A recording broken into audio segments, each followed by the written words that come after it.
गोष्टीचे नाव आहे अन ती निबंधात नापास झाली. शाळा बुडवून घरी राहणं तिला काही नवं नव्हतं. आता बी कामाच्या ऐन हंगामात सलग 8 दिवस घरीच होती ती. कांदे निंदणीला आल्याने निंदण पुरं झाल्याबिगर तिला शाळेत जाता येणार नव्हतं. तशी परवानगीच सरांकडून आपसूकच मिळाली होती. शाळेच्या अभ्यासापेक्षा निंदण महत्त्वाचं हे बिंबलेलं तिचं मन शाळा बुडाल्याची बोचणी मनाला लावून घेण्याइतकं टवटवीत राहिलं नव्हतं. शाळा बुडवून अधूनमधून आईसंग शेतात राबणं अंगवळणी पडलं होतं तिच्या. 8वी झाली. बास झालं शिक्षण आता. ऐपत बी नाय अन कामाला माणूस बी नाय. कामाच्या दिसात तर कुत्र्याला बी हळद लागती. ती तर माणूस हाय. धरील पात मयासंग. होईल तेवढीच निंदा खुरपायला मदत. पोरगी शाळाबाह्य होऊ नये म्हणून समजवायला गेलेल्या सरांपुढं घर झाडून पुंजा कोपऱ्यात लोटावा तशी ती मोकळी झाली अन सरांच्या मनात त्या केराचा उखाडा झाला. कायमची शाळा सोडून देण्यापेक्षा जमेल तेव्हा येऊ द्या तिला शाळेत. परीक्षा मात्र टाळू नका. शक्य होईल तेवढे शिकू द्या. तशी हुशार आहे ती. काही अडचण आली तर घेऊ आम्ही सांभाळून. घरी ठेवून मोडून टाकाल पोर कामानं. ह्या जाधव सरांच्या आर्जवी मताला बळी पडून चालू ठेवली मंदानं नंदाची शाळा. आज सोमवार. सामाई परीक्षेचा पहिला पेपर. आली नंदा शाळात. पेपर देणं आवश्यक होतं म्हणून आली. 9वीच्या वर्गात चाचणी परीक्षा देऊन झाल्यावर तशी ती येत राहिली. 8-15 दिवसातून 4-2 दिवस. प्रश्नपत्रिकेचं स्वरूप बदललंय बरं का गं. आता प्रश्नपत्रिकेला कृतीपत्रिका म्हणायचं. तिच्या बांधाशेजारी राहणाऱ्या पमीनं सरांनी दिलेल्या उद्याच्या परीक्षेचा निरोप आदल्या दिवशीच दिला होता. वेळापत्रक बी दिलं होतं. अन ती कृतीपत्रिका आज तिच्या पुढ्यात होती. जर ती खूप हुशार नव्हती तरी तिला वाचता येत होतं अन लिहू बी शकत होती ती. शक्य तेवढी कृतीपत्रिका अन उत्तरपत्रिकेच्या आखीव रेखांमध्ये घुसवली. चूक बरोबर देव जाणे किंवा तपासणारा. पण कागद निळे नाही तर काळे करणे आवश्यक हे ती जाणत होती. कृतीपत्रिकेच्या आकलन आणि पाठांतराच्या पायऱ्या ओलांडत ती अभिव्यक्तीच्या टप्प्यावर आली. प्रश्नात दिलेल्या कृती वाचू लागली. त्यात पहिली कृती होती. तुमच्या शाळेत संपन्न झालेल्या स्नेहसंमेलनातील बक्षीस समारंभाची बातमी तयार करा. तिनं स्वतःच्या लांब केसांमध्ये बोट खुपसून डोकं खाजवत मजकुराची जुळवाजुळव करायला सुरुवात केली. कठीणच होतं ते. कारण शाळात जवा-कवा स्नेहसंमेलन व्हायचं तेव्हा ती घरी निंदण खुरपण नाहीतर वावरात जे काय काम असलं ते करायला शाळा बुडवून घरीच राहायची. म्हणलं तर ते अंगवळणीच पडलं होतं मायलेकींच्या. त्या काळात शाळात शिकवायचे तास होत नसायचे अन मंदाला पोरीला संग घेऊन पडज्या फेडायला काम बी सोयीचं वाटायचं. शेवटी तो प्रश्न तिनं तिथंच सोडून दिला. लिहू नंतर जमलं तर, असा विचार करत एक कोरं पान बी सोडून दिलं अन वळली पुढच्या प्रश्नाकडं. भारत विरुद्ध ऑस्ट्रेलिया क्रिकेट सामन्याचे वर्णन तुमच्या शब्दात लिहा. डोकं भनभलं. घरात टीव्ही नाही. दुसऱ्यांच्या घरात जाऊन पाहायची मुभा नाही.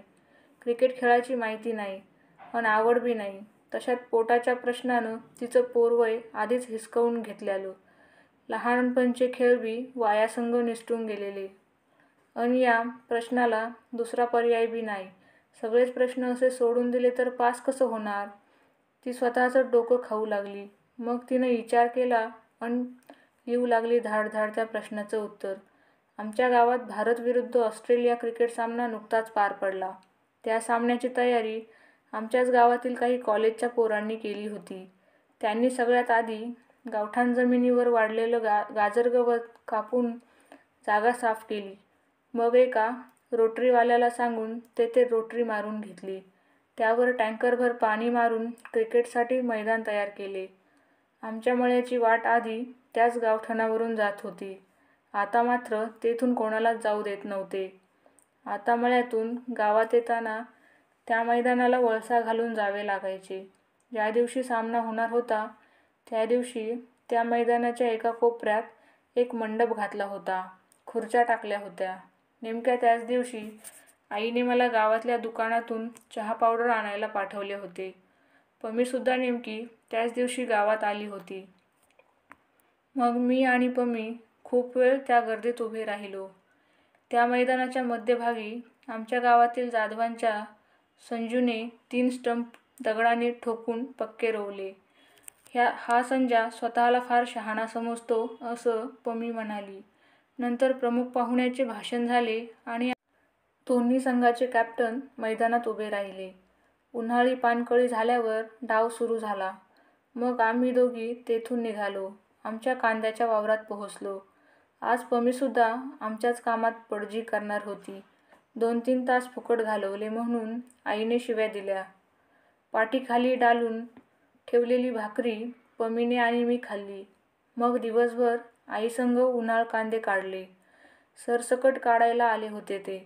संध्याकाळी पमीच्या आईने माझ्या आईला सांगून पमीसोबत गावात मिसळीचा पुडा आणायला पाठवले. तेव्हा तो सामना संपला होता. आम्ही गावात जात होतो तेव्हा प्रमुख पाहुण्यांच्या हस्ते जिंकलेल्या संघाला वर्ल्ड कप दिला जात होता. सगळेजण टाळ्या वाजवत होते. आम्ही पण टाळ्या वाजवल्या. अशा रीतीने आमच्या गावात भारत विरुद्ध ऑस्ट्रेलिया क्रिकेट सामना उत्साहात पार पडला. येळ सरला. सरांनी समधे पेपर जमा केले. घरी आली. तणतण करू लागली. फडफड बोलू लागली. घरात एक बी सोय नाही. कसा लिहायचा पेपर? पेपर लिहायला काय काय माहिती लागती माहितीये का? काय ग, अवघड होता का? मंदा म्हणाली. नाहीतर काय, आपल्या घरात टीव्ही नाही, कसली सोय नाही. दुसऱ्यांच्या घरात मोबाईले, इंटरनेटे. एकतर रोज शाळात नाही. होईल का अशानं मी पास? सांग बरं, नंदा म्हणाली. जाऊ दे, घेतील पास करून. सांगितलंय ना सरांनं. कर होईल तेवढं. घे काढून एवढं साल. आताच घरी राहिली तर सरांना बी राग येईल. मंदा. येऊ दे, जाऊ दे. मी नाही जाणार उद्या पेपरला, असं नंदा म्हणाली. अगं घेतील ते पास करून. टाक देऊन एवढे पेपर. पाहू दिवाळी झाल्यावर काय करायचं ते. पुढल्या महिन्यात येणार आहेत पांढरवाडीचं पाहुणं. मामा बी म्हणला जमलं तर टाकू उरकून. तुला तर येऊन जाऊन माया लग्नाचंच पडलंय. नंदा असं बोलली खरी पण अगदी गप्प झाली. लग्नाचा विषय तसा दुसऱ्यांदा निघाला होता तिच्या. तिला बी तो विषय आता मनात हवासा वाटू लागला होता. खरं तर तिच्या वयाच्या साऱ्या पोरींचा तो आवडीचा विषय. शेवटचं सत्य तेच असतं असं बिंबलेलं तिचं मन आता त्याच विचारात गढत गेलं. मग तिनं संध्याकाळचा स्वयंपाक केला. भांडे घासले अन बोलत राहिली मनातच. झोपस्तवर. सरले सगळे पेपर. लागल्या दिवाळीच्या सुट्ट्या. तसं बी तिला सुट्ट्या काय अन शाळा काय सारखंच. तरी पण सुट्ट्या सरल्यावर दुसऱ्या दिवशी ती पमीसंग शाळेत गेली. त्या दिवशी सरांनी तपासलेल्या उत्तरपत्रिका सगळ्यांना बघायला दिल्या. नंदा नापास. जेमतेम 20 गुण. ते बी सरांनी उपकार म्हणून दिलेलं. एवढा मोठा निबंध त्याला 0 गुण कसे दिले म्हणून नंदाचा पेपर पमीनं सरांकडे नेला. तेव्हा सरांनी स्पष्टीकरण दिलं. विषय संगती नाही त्यामुळे आशय समृद्धीचे गुण देता येत नाहीत. आणि विषय संगती व आशयाला गुण नाही म्हटल्यावर भाषा सौंदर्य आणि भाषा शुद्धता गौण ठरते. तेव्हा कसे गुण देणार? जे पाहिलं ते लिवलं. मी नाही पाहिलं ती मॅच. नंदा. अरे जग पार चंद्रावर गेलं आणि तुम्ही सारी क्रिकेटची मॅच पाहू शकत नाही? चिडलेले सर बोलले. त्या दिवसापासून नंदा रोज चंद्र पाहू लागली. त्या रात्रीसुद्धा नंदा कधुळपोत चंद्राकडं एकटक पाहत होती. वट्यावर गोधडी आथरून आडवी होत मंदानं हाक दिली. तेव्हा ती भानावर आली अन उठून आईनं आथरल्या गोधडीवर जाऊन आडवी झाली. सध्या चित काय थारावर दिसत नाही तुझं. घे झोपून. सकाळी लवकर जायचंय खंडू तात्याची फडजी फेडायला. गहू निंदायचाय त्याचा. तू हे 7 काम बाजूला ठेवून मै फळजी फेड म्हणाला तो. दोघी गेलो तर जाईल फिटून 2 दिवसात. मग जाय परवा पण शाळात. 8 दिवस आपल्या बी वावरात वापसा नाही होणार. मंदाचं बोलणं नंदाच्या कानी पडलं का नाही कोणास ठाव. पर नंदा मात्र डोक्यात चंद्र धरून आईनं टाकलेल्या गोधडीवर आडवी होऊन घोरू लागली होती. मग मंदानं तिच्या कानुड्या अंगावर गोधडी वडली, डाव्या दंडावर हात ठिवत डोळे मिटले आणि ती बी कुशीत चंद्र घेऊन घोरू लागली. गोष्ट आवडली असेल तर आपल्या साहित्यसार या यूट्यूब चॅनलला सबस्क्राईब करा आणि अशाच नवनवीन आणि सुंदर गोष्टी ऐकायच्या असतील तर बेल आयकॉन दाबण्यास नक्की विसरू नका. धन्यवाद.